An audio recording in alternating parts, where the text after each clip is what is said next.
Kindly wear your headphones and get ready for the session. We start with the next panel discussion, but before that, we'd like to thank our partners, theme partner WhatsApp, co-powered by Amazon Pay, spend management partner Encash, in association with Perfios, our payments partner Cash Free Payments, and CEO's dinner partner HSBC. We now start with a panel discussion on how digital lending and fintechs are changing the SME finance scenario, a UK and India perspective. For this session, our moderator is Ms. Kannan, partner Saison Capital. And on the panel, we have Mr. Anoop Nair, country head India Interpolitan Money, Mr. Akshay Chopra, senior director growth Jocata, Mr. Vishal Gupta, CEO and co-founder Hylobiz at Vayana, Mr. Gurjodhpal Singh, CEO India Tide, Mr. Sandeep Kakar, Chief Business Officer Veefin, and Mr. Vipul Sharma, founder and CEO of Chqbook. Let's welcome them with a round of applause, everyone. And over to you, Ms. Kannan, for the panel. Thank you. Thanks so much. Can you all hear me, everyone? Okay, fantastic. Thank you, everybody, for joining us for this SME lending panel. So I think SME lending has largely been in the news for about 5 to 10 years now. The credit gap in India and all emerging markets is actually pretty well known in terms of how difficult it is for SMEs to access loans from traditional financial institutions. And fintechs in a very large way have tried to bridge this gap. So, welcome all fellow panelists to this discussion. Would love to get everybody's perspective. And everybody comes from very diverse fields here to tackle the same problem. So hopefully it should be an interesting discussion.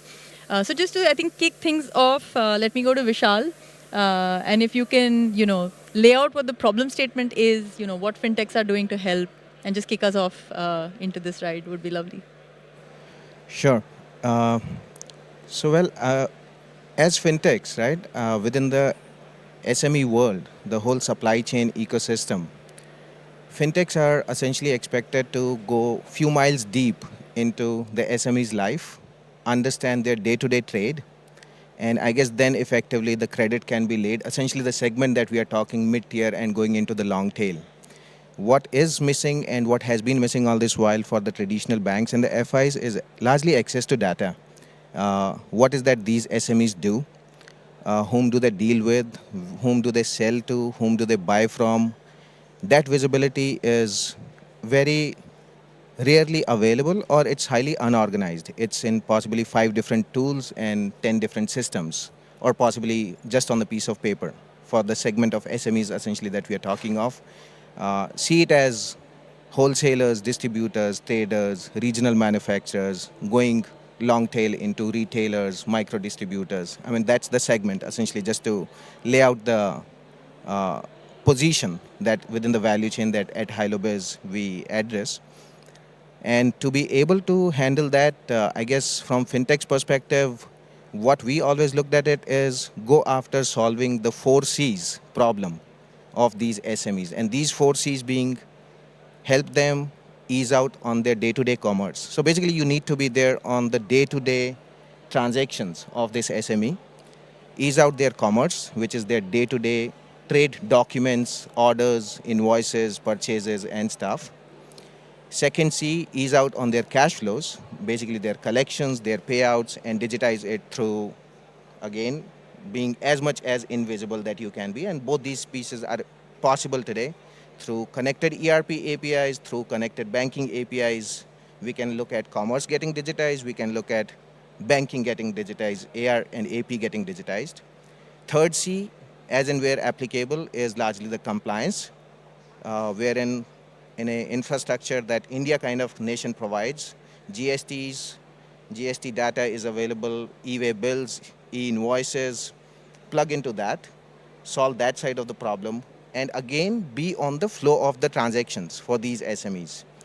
And these are the 3 C's, which from Hylobiz and Vayana's perspective, as a fintech, we see is the strength that we can deliver in the ecosystem. And then credit is something which becomes much easier for a FI to lay on top of this data. So I guess largely the data availability, easy access to data to be given to FIs to be able to underwrite is the problem, and that's what fintechs are solving for, and that's what we are doing. Got it. Got it. Gurju, just bringing you into this conversation, I think Vishal's point largely is that the fintechs use a lot of data to lend better. So you underwrite better. You kind of have an ability to kind of figure out, I guess, intent and ability to pay. Given you come from a UK India kind of perspective on SMEs, would love to get you in on where you think the UK is different. Is it different? Are SMEs in developed countries?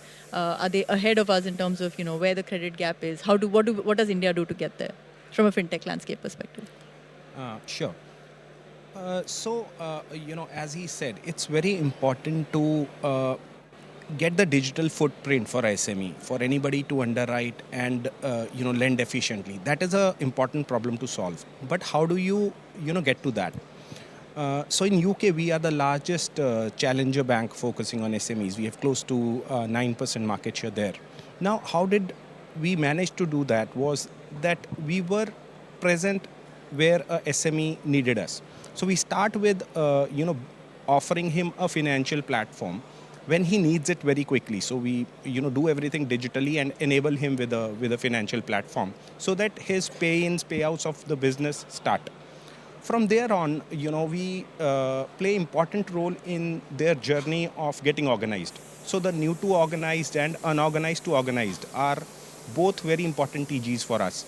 20% of our base has registered on Company House, which is a combination of a MC and GST for India, through our platform. So, that's a role we play. And then we bring bunch of tools. I'll talk about a few, right? We help them do tax compliant invoices. With that, we have built tools which will help them collect, right? Reminders, etc. And as they collect, right, how do you reconcile that payment? So helping them with this entire financial and admin essentially, solves a problem, and hence, they are likely to use the platform. And we will get more rich data from their side. Another product which has done very well for us in the UK, we call it Credit Builder. Now, a very important question for micro and small enterprises is, who gives you your first loan, right? So with this product, with all the data that we have, right, we assist them in, starting with smaller lines so that over time they are able to get efficient credit from the formal, financial ecosystem. Now, this is all in UK. Now, coming to India, right, our thesis has been that, the SME needs globally are very similar. And considering, UK and India have similar framework in terms of, in terms of the way our systems and, laws work, right? We saw a fitment there. And that's been the case with a very small base that we have. Now, when we interact with the users, if you look at these micro and small enterprises, somewhere around 60% of them do not have anybody doing, to do finance on their teams, or they do not even have GST. They waste a lot of time in bookkeeping, reconciliation, these kind of pieces. So if we, when we bring these to them, right, it's really helpful. Other pieces, the traditional banking system, right, they do not see it as a transparent system. A very large percentage of them are impacted by hidden costs, are impacted by, off times. And then they need to spend a lot of time doing admin and cash management, etc. So if, we try to bring all that to one platform, and when we do that, there is more likelihood of him using it and bringing more data, and which essentially, solves the chicken and egg problem. You have the data, and then you bring the first credit, and then that, flywheel starts, and you are able to bring working capital to the micro and small enterprise as and when he needs. So that's been our view in the ecosystem. Sure. So that sounds pretty similar, actually, the India experience and the UK experience in terms of, the necessity for credit, of course, but also, how you go about solving it sounds pretty similar. I think this is a great time to... And maybe sorry about that. Just to add to it, just one last piece. With the UK and India trade agreement coming up, right?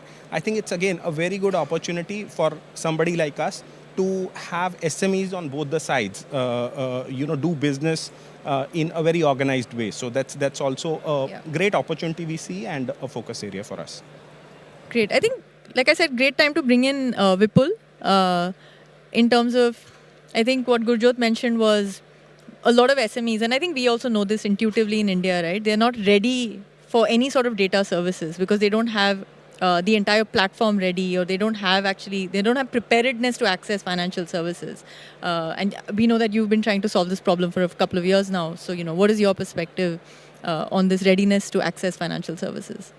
Right. So I think, if you go back to like when I joined, HDFC Bank in like 2006 time, a lot of people over here as well might remember that at one point you could, they used to get cash salary, salary with check and so on and so forth. And banks used to accept that when they would give loans. And then I remember in 2006-7 in SDFC Bank, ICICI Bank, the larger banks, we all kind of decided that, okay, you need to have the salary coming in your account, and only then you will get, loans or credit cards and auto loans and so on and so forth. So that was really the watershed movement when, suddenly all corporates started having salary accounts and deposit in the accounts and so on and so forth. And for a lot of people in the salaried segment, which is about 7 crore customers in India, the reality is that the reason why the salaries go in the account and all of that is because it becomes a ledger of information, basis which then you can get your credit cards, your auto loans, your home loans, and so on and so forth. And I think that ledger ecosystem hasn't really built up on the MSME side, on the sole proprietor side. And, you must have heard about 63 million MSMEs in India and so on and so forth, which is about 6.5 crores, similar in size to the salaried ecosystem. And the reality is that only about 50 lakhs are private limited and partnership firms. The rest, almost 5.5, 6 crores are actually sole proprietorships, running shops, running, cloth stores, bartan ki dukaan, chemists, all of that stuff. So that's the large ecosystem. The problem is that why they don't put money in accounts is because they don't get lending against it.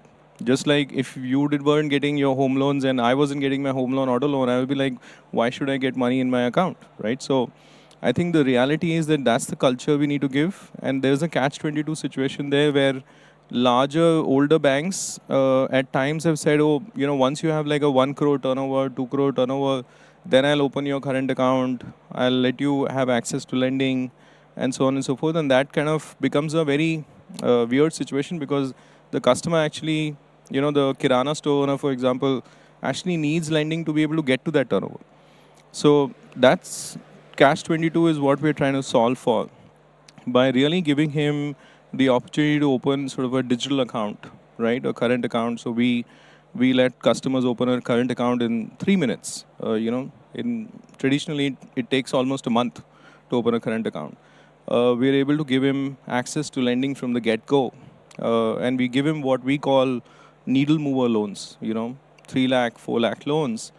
Because if you give him a 5-10,000 loan, it just goes into some kind of consumption or goes into buying working capital or whatever.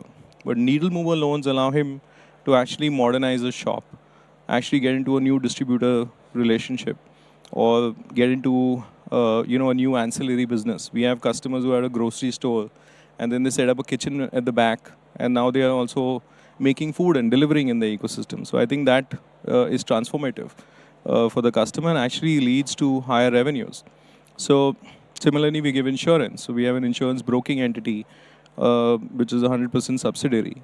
And through that, we are able to give a credit life. So if the customer, dies, it doesn't mean that, the family has to sell the shop. And we've seen situations where the customer, died because of COVID or whatever.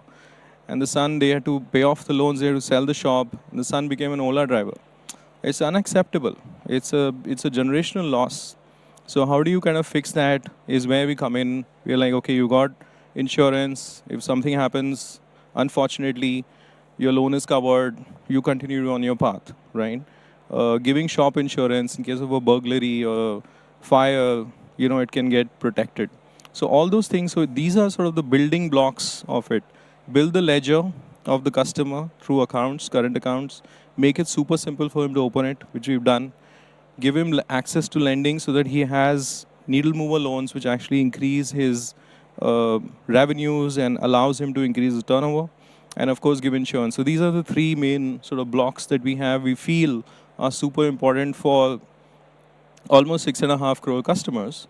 And that segment is growing at 17% year on year. And the reality is that the number of business loans in India is very, very less. So out of 50 crore CIBIL, bureau reports, less than 3 crore business loans exist, where a lot of private limited companies actually have multiple business loans and so on and so forth. So access to credit is something that we are really passionately solving for. And ledgers and insurance and all that stuff really adds to the confidence that the customer gets in the product and the program. And I think there's a long way to go for an ecosystem. I think one of the key differences is that if you go to a store in Germany or you go to a store in London, the guy will have a credit card, to pay for his working capital, to pay, let's say, a Metro Cash and Carry, or to pay one of his suppliers or Amazon or whatever it is. But in India, that is non-existent. And I think we want to change that. Will our retailer community or trader community 10 years from now be as sophisticated as a retailer abroad? Will the stores be as modern as like a 7-Eleven that you see abroad? Definitely. And I think that's where the opportunity is. Wonderful.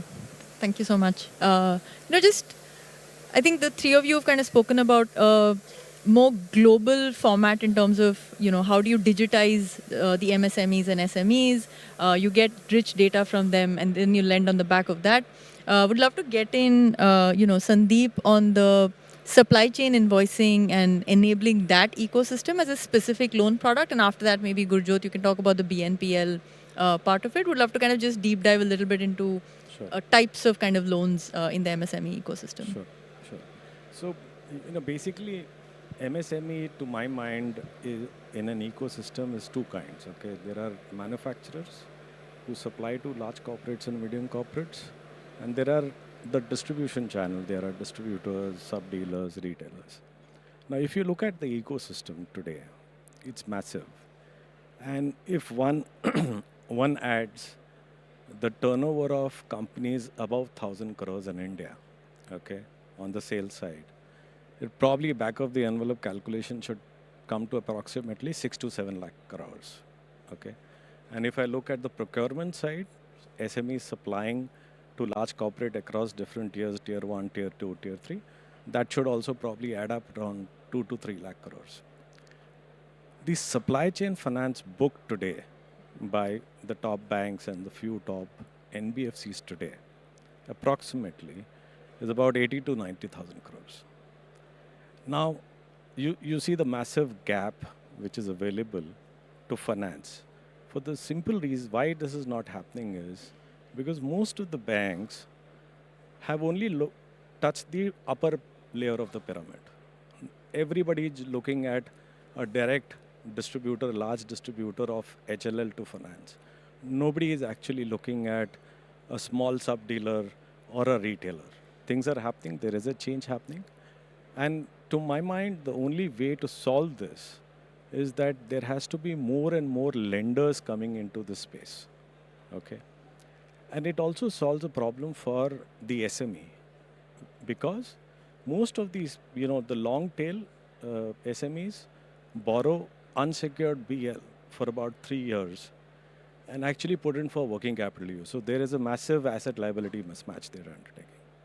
So just to conclude, to my mind, I think so, most of the banks and NBFCs actually should do about 25% of their book through supply chain finance. Okay, and that's the way to actually solve this problem of direct access to this. Thanks. I'm going to just wait on you a little bit, and maybe Akshay, you can just kind of maybe respond to Sandeep on in terms of how you guys try to enable banks, and what is really the way to get banks to be more involved in this SME lending ecosystem, given the credit gaps he just highlighted. Yeah, great segue actually. There are a couple of things that we as Jocata really enable, and we've been trying to do that now for the past 3 to 4 years. what we have seen is banks traditionally have a lot of legacy systems. Now, on top of those legacy systems, they're not able to match what some of the new fintechs are able to do. And which is where partners like us come sit on top of their legacy systems and help them move the needle.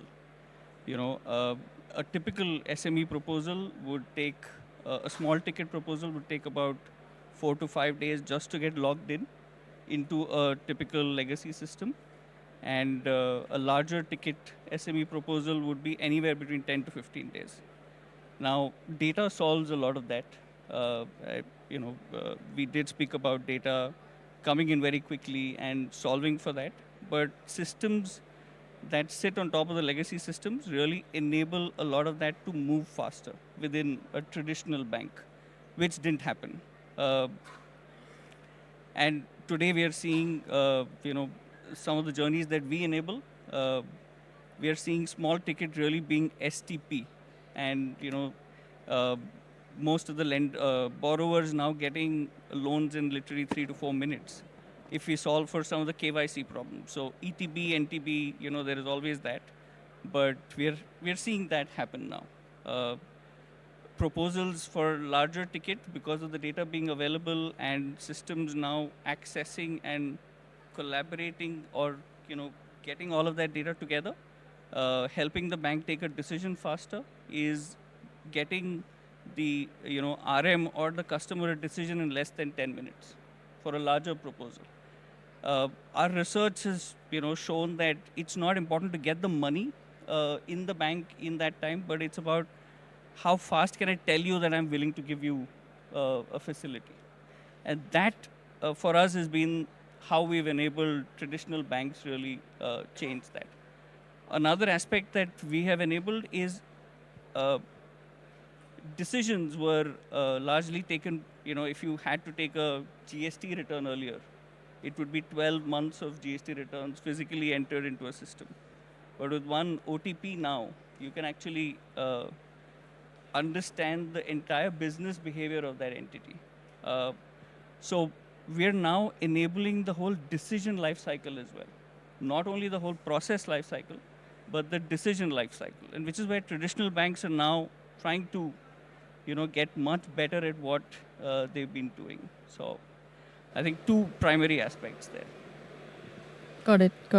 Gurjot, just moving on to you from supply chain financing, is there a BNPL aspect here that kind of blends into this ecosystem? Right. So our thesis is that a SME, needs to or has cash crunch at different periods of his life cycle, right? And we try to solve this. Different fintechs are trying to solve it in different shapes and forms, and supply chain finance or a buy now pay later are ways and means of doing that. Our thesis is that we should offer them a working capital line which they can tap into as and when they use. But how do you make it efficient is the challenge, because unless you price it right and unless the size is right, you may not end up actually helping the SME. And I believe data, the way we use data, that plays a very important role in that, because typically one has to understand the SME's business in depth. Depending on location, on sector, there'll be different lean and festive periods. There'll be different business cycles. We need to we use data to essentially make sense of it. And at times the working capital requirement may be 10x of the usual, right? So if you do not increase your line at that need based on data, there would be challenges, right?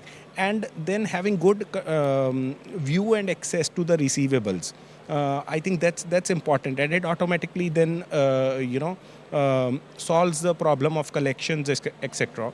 So I think we need to make these loans or lines more need-based rather than making it with looking at it with a traditional psyche of a term loan or a amount-based loan. Make it more nimble and flexible, and that's been our thesis, and it's worked pretty well across markets. Understood. Anoop, just bringing you into this discussion, SMEs play a big part in our export-import ecosystem and infrastructure. What are your thoughts on kind of the credit gap in that specific market, and how do we kind of enable credit on that front? Thanks, Fiza. So I'm going to take a step back maybe. I think before even we look at credit, as a country, I think a lot of our SMEs are beginning to look at offshore markets to increase their profitability, look at bigger margins, right? Increase their distribution outside of the country. And one of the big gaping hole there is banking. And that's what we're stepping in to solve. While we're stepping in to solve it, we're also realizing that credit is a massive void in that space. We're also working with a lot of factoring partners where there is currency leverage for these SMEs. We're looking at giving them access to capital markets, which gives them a lot more in terms of working capital right there. But the base of banking itself is ripe for disruption from a transaction banking space. And that's where we're trying to solve. We're trying to internationalize these SMEs sitting out of India and get them or bridge the gap of getting them to a global market space where they don't at least have to worry about getting a bank account to trade internationally. So this is baby steps for us. But yes, we're pretty keen to work and set up a full swing business out of India for it. Good. Before I open it up for audience questions, would love to kind of have everybody on the panel, share maybe a 2-3 minute view on, what is the biggest challenge with adoption in the SME credit market, whether that's regulatory, whether it's from the debt market side, what do you think? Maybe we can start off with Sandeep right at the end. Yeah, so two things. One is from an SME side, there are opportunities available. The SME has to actually go out, look out for opportunities and not kind of depend on one source of liability, okay? Second thing, from a bank side, as I said earlier, banks need to adopt the technology, okay, supply chain finance technology. And as part of Veefin, we actually provide a complete end-to-end solution in terms of supply chain finance. For the simple reason is supply chain is not a single product. It requires multiple products like supplier finance or dealer finance and all that stuff. And last, most of the banks actually should move into alternate data and as a policy for most of the smaller ticket size, completely. They should actually move to alternate data, like look at to whom he is supplying, from whom he is buying. And that's the only way to actually broad base and provide finance to SMEs. Got it. Akshay? I think it's a mindset change. For the SME, traditionally they've, the whole idea that all of this can be digitally made available to a lender is a little alien to them, right? Today, for example, if even a lender goes and says, yeah, I've completely digitally transformed myself, I have, the best processes, all of that, but just getting to ask them to give one OTP, which gives them access to the financial information, is a challenge. And that, I think, will, over a period of time, I think it started with Aadhaar, started with how that changed a lot of it. I think that will now change, and that's the mindset change that we need so that we can solve for this for all the SMEs. Understood. Vipul? Can you hear me? Yeah. So, interestingly, I think in the space that I'm in, which is sort of, sole proprietorships, sort of under 40 lakh turnover customers, shopkeepers, traders, and all these, textile shops, or chemists, and hardware stores, and restaurants, and so on and so forth. I'm actually quite happy that banks haven't gone there yet. So it's a big blue ocean for us to, sort of go after.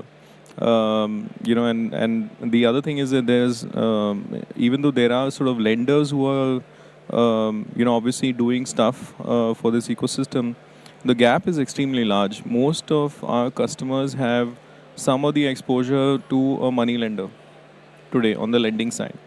And they'll take those loans at 5% flat per month. 3 to 5% is the rate. So if you're taking a 1 lakh loan, you're paying 5,000 rupees every month, and at the end of the year, you're paying 1 lakh. So you paid 1,60,000 rupees back to the money lender. It's freakishly expensive, but the way they see it is, they'll go to Sadar Bazaar in Delhi and they'll buy something over there for 200 rupees and they'll sell in their market for 800 rupees or 700 rupees. And that's a great profit. And through that, he will pay off that 5,000 rupees.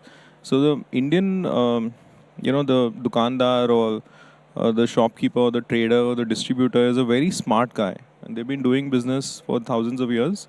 They know all that. But I think the opportunity really for companies like us is to be able to, really capture the market. That's one thing. And in a space where right now most of the banks aren't coming in because they have their hands full with corporate, salaried, government business, all of that stuff. And I think the other one is, of course, getting the reach, going after them. And we don't believe in like doing, sort of TV ads and stuff like that. Or most of my customers are not on, on Google or Facebook either, except for good morning messages and all that. So I think that is not the ecosystem. So we have to be able to be creative enough. We do a lot of partnerships, ecosystems. So I think those are the things that really help us reach out to these customers. Most of them, if you ask me, and there was somebody who runs a very big trade platform, and he asked his customers, about 1 million of them, do you want digitization or do you want access to finance, right?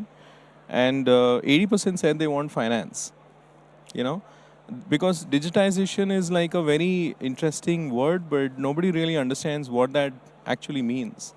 So I think if you can give him access to finance, which starts with building the ledger, having accounts, and all of that stuff, you get to a stage where the customer starts, and if he gets finance, and I think what Akshay was saying, that the customer doesn't need the money in his account immediately, but he needs to be able to have that confidence that yes, I'm approved, and I'll get the money in 1 or 2 days. It's okay. And I think that's a very big part of building the trust as well. So I think those are the interesting sort of bylines, right, about the space that we are in and the kind of ecosystem that we're going after. So definitely, very interesting times ahead in terms of how we go about it, and we actually want a lot more competition in this space. But you do think digitizing is a necessary condition to lending, to accessing those financial products, So or I no? think so. For example, we have something called Chqbook Khata on our app, right? Which is essentially a digital ledger of all the sales he does, which could be cash and all that stuff. We don't look at that data because it's really user-generated content, doesn't really add a lot of value. But do I want him to digitize every single purchase and every single sale that he does? It's not that valuable. What is valuable is what are his financial transactions that are happening. Capture that in a sort of ledger, which is essentially an account, and that's what an account is. It's just a ledger of information. That is enough. Where is he getting the money from? Where is he paying? Is he taking money out? What is going into cash? What is going towards, what are the credits he's getting from his customers, which could be UPI, and so on and so forth. Having that data is enough, but digitizing his entire workflow in a shop where, and we've seen customers tell us, nahi, nahi, aap jo bhi, whatever system you bring to me in a shop, I know much better than the system what is my inventory, मेरा कितना माल चाहिए, मेरे को कितने Maggi packets खरीदने, मेरे को कितने गुड्डे के बिस्किट खरीदने. You don't have to tell me, I don't need a system. It's only going to increase my work. So yeah, I mean, then you can't really force him. And then there are a lot of companies who try to make them adopt a ERP system and this thing and that thing. Unless they get to a certain size where they are like 2-3 crores of turnover, then yes, they'll get an ERP system. But the bulk of them aren't, and they know exactly how much inventory they have. So I think we don't want to really focus on digitizing that aspect, but get him into sort of formal credit. Most of my customers actually have a cooperative bank account. 50% of our lending customers have a savings bank account, right? How do you kind of make that change so that he can leverage his current account really better? Because in his savings account, he'll also have all kinds of personal expenses. They just get mixed up, and he will not be able to access lending or other products and so on and so forth. How do you make his POS experience better? I think those are the things that really will help him. Got it. Anoop, adoption barriers to your mind? Yeah, I think if you were to solve for capital distribution in the country, I think from a lender's perspective, the cost of capital has to get solved, and cost of compliance has to get solved so that they can make the process a lot more efficient. And from a borrower's perspective, I think cost of capital has to be looked at from an alternative perspective. As long as the money is not cheap, I don't think the SMEs is serviced well in terms of its own leverage, the book leverage. I mean, they can borrow at whatever rate that they're borrowing today. If it's not going to help them grow their business, that money is just adding more debt than is needed. So I think from an overall perspective, cost of compliance and cost of capital are two big solves that I think we need to focus on as a business. Got it. But from an opportunity cost perspective for the SME, if they're taking like loan shark loans at 3%, 5% per month, isn't that, isn't the alternative better? I wouldn't go down that route to say that alternative is better, because the banks and the non-banks and today fintechs, because they were becoming participants to the capital market ourselves, I think need to solve for this, because that loan shark model has really no protection for the borrower. Right. With the frameworks that the country has today, I think it is building that framework of protection and trust. But we really need to solve in terms of the provider. We really need to solve for cost of compliance, and that'll only come with regulatory dialogues. Sure. Can I just add to what Anoop says? See, I kind of agree with him. The cost of capital has to come down. The reason why the cost of capital is not coming down is because obviously there is a risk weightage which is to the SME. Okay, but if you look at globally, if you look at transactional based facility, that's the most least NPA level, and that's where the SME finance has to go. And automatically, if the credit cost comes down, the cost of capital will actually come down, because most banks are building that credit cost in their price. I thought I'll just add to Anu's. Yeah, fair point. Gurjot? So, my view on this is that, adding to what all others have said, is that we need to reduce friction in businesses who are trying to become organized, either new to organized or from unorganized to organized. Today, if you have to, set up a new business, register with MCA, get a GST, etc., it's not a DIY thing. It's not as straightforward. Filing GST is not as straightforward as filing your personal taxes, right? So, there is a friction. SME needs to involve a professional there, pay a fee. So there is all sort of friction involved. And we need to solve for that. We, as an economy, are on the right path, but this has to be accelerated. And then platforms like us then should use that digital underlying infra, to build DIY products which will enable them to do these things on the go along with running their businesses. So I think doing this, removing this friction, which will essentially help them or bring value to them in running their businesses in a proper compliant way. The benefits that come with them, they would not have to depend on a loan shark. Today a loan shark loan is very convenient for him. It's just one phone call away. How do we reduce all that friction and help him, bring all that business into the organized world, away from cash? I think, that will enable a lot of SMEs to access formal credit. Vishal? Sure. So I guess all of us as fintechs are coming at it from different points, also different level of the pyramid structure of the whole supply chain ecosystem. So as Vipul said, at the bottom of the pyramid at MSME, so the entry point itself is more like get this guy digitized at the bank, at the current account level, and build the rest of the capabilities which make sense for the segment like that. The segment a level or two above, which someone like us look at, they are not new to technology, they have few technologies. Could be Tallies, could be Zohos, could be SAPs of the world.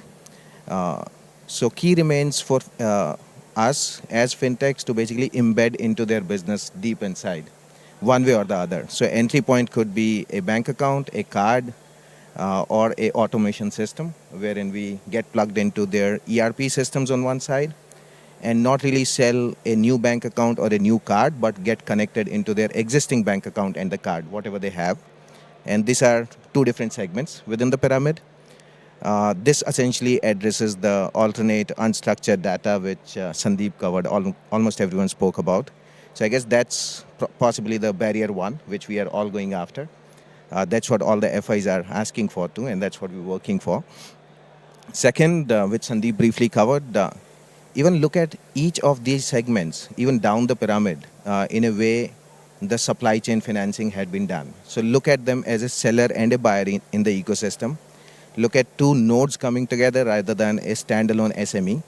We need to know more. I mean, as Vipul said, again, he knows what his retailer is getting from which customer, cash, check, there's an entry, there's money in the book. Is the same way somewhere in the middle of the pyramid, there's a wholesaler, there is a stockist, there is a local regional manufacturer. So you need to see his purchase side, his supply side, his DSOs, collections, cycles, and stuff like that. See them in an ecosystem as a supplier-buyer ecosystem, and that is where you have now a next level data information, another layer of unstructured data, wherein now you are able to establish how this ecosystem looks like. And the last piece, I guess, from the digitization perspective, India has definitely moved far ahead. Few new initiatives which are just starting to shape up, ONDC, B2B, BBPS, which are going live. These are addressing commerce and cash in a big way, and especially when it comes to the whole B2B ecosystem. And that's something which I guess as fintechs, all of us possibly would work together or should work together to get the commerce democratized, get the cash flows, their cash management democratized. And if that's the case, I guess then FIs have much deeper, better visibility into the whole lending piece. Absolutely. We have 4 more minutes left. Would love to get questions from the audience for the panelists, if there are any. Anyone with any questions? No? Great. Sure. Right. So I think one of the things that Gurjot talked about is the friction which happens in terms of it is easy for him to, for example, call a money lender. So one of the things that we also sort of obsess at Chqbook is that we look at the friction in the journeys that we do, right? How fast can you onboard a customer? And I think we worked on a sort of the neobank sort of current account proposition for almost like 2 years, to get it down to like a situation where we can onboard a customer in 3 minutes. And earlier when we initially started, it was taking like a month to onboard a customer on a current account. So that obsession is also very important because a lot of people confuse, the UPI adoption in the country to think that the customer or the trader in the country has become financially or digitally savvy. And the reality is that UPI is such a simple product to use that, while he's getting a lot of payments and so on and so forth, he doesn't really have to understand it. And it's a great example of a wonderful product. And I think if we can get to that kind of seamlessness in terms of simplifying the architecture of, the app and the products on the app so that the customer doesn't have to spend too much time understanding what is what, and reducing the friction in the journeys, that helps a lot in adoption as well. And I think the second thing is that, we actually want to get to a point where the customer doesn't even have to, even call a money lender. He can just come on the app, see that he's got a, overdraft line or a business loan which is pre-approved, click of a button, it's in his account. Which happens a lot, for example, for salaried customers today.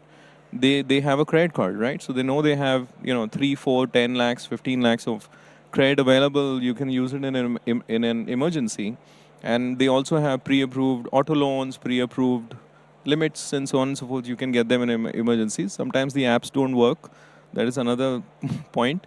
But yes, the availability is there. I think we need to get to that ecosystem because opportunities for these traders come anyway. Festive season aaya, saste mein maal chahiye. Okay, if I had credit access, I can nicely make a good handsome profit on it. There is a good deal somewhere. They are deal hunters of at a next level, right? Can I get that deal? Okay, can I? If I buy a little bit more in bulk, I will get another 10% discount.